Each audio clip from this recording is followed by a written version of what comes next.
to his passing. And up until his last breath, Andy knew how lucky he was.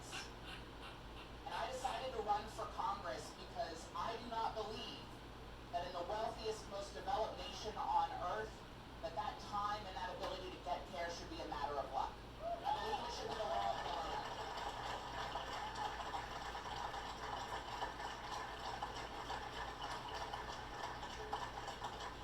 Now, I hoped to be entering a Congress that was expanding access to every American. I hoped to be entering a Congress that was passing paid family and medical leave for every worker.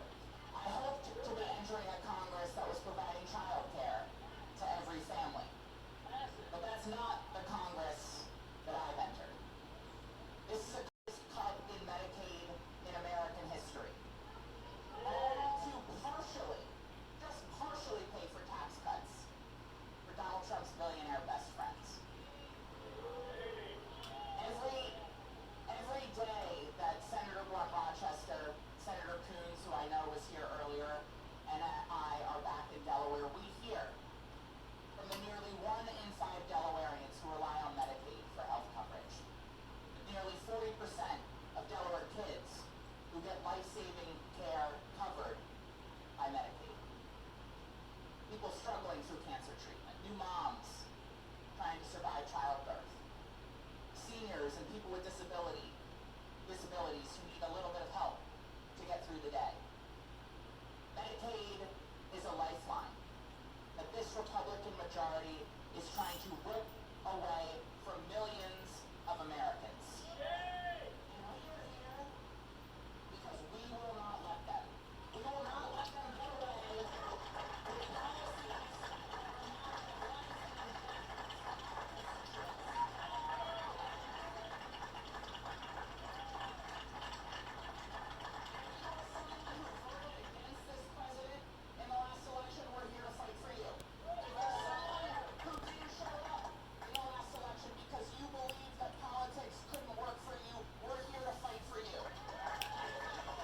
Hey, I'll leave him open.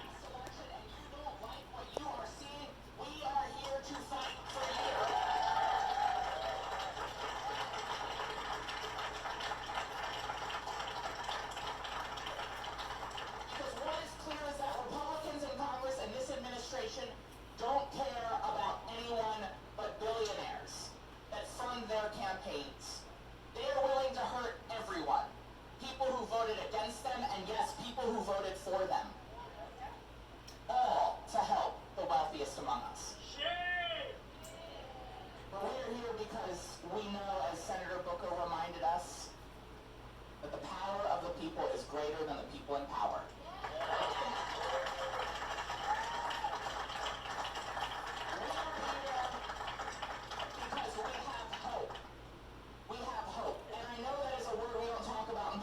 Anymore.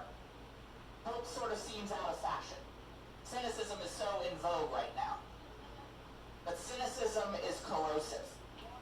It's corrosive to our spirits and our souls, and it is corrosive to our politics and our democracy. I get that this moment in our politics feels different than 15 or 20 years ago, when it felt like if we simply worked for it, if we voted and volunteered in the arc of the moral universe toward justice. And it doesn't feel that way anymore. We can't quite see the light at the end of the tunnel. We don't know that if we do all the things we think we need to do, that change will come. But as we sit here on the steps of a part of this Capitol that was built just before the Civil War, as I join with my colleagues on the floor of the House of Representatives, where they passed the 13th Amendment, and the 14th Amendment to the Constitution, where women got the right to vote, where the New Deal was passed, where Medicaid and Medicare were created. As we sit in the chairs where people sat when they voted to pass the Civil Rights Act and the Voting Rights Act. And as we step into the shoes of not only our predecessors, but the advocates, activists, and everyday Americans in those moments who fought for that change. When you step out of the hindsight of history that views that change as inevitable, you cannot tell me that the reasons for hopelessness now are greater than the reasons for hopelessness then.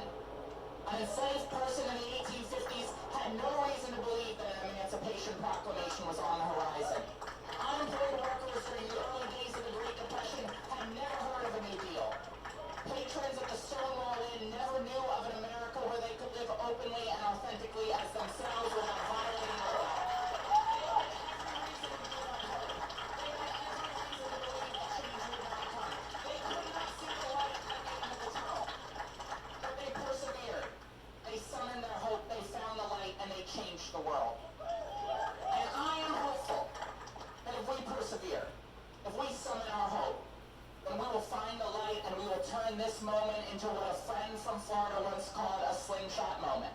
Where yes, we are pulled backwards, but the tension and pressure of being pulled backwards ultimately propels us to destinations that we've not yet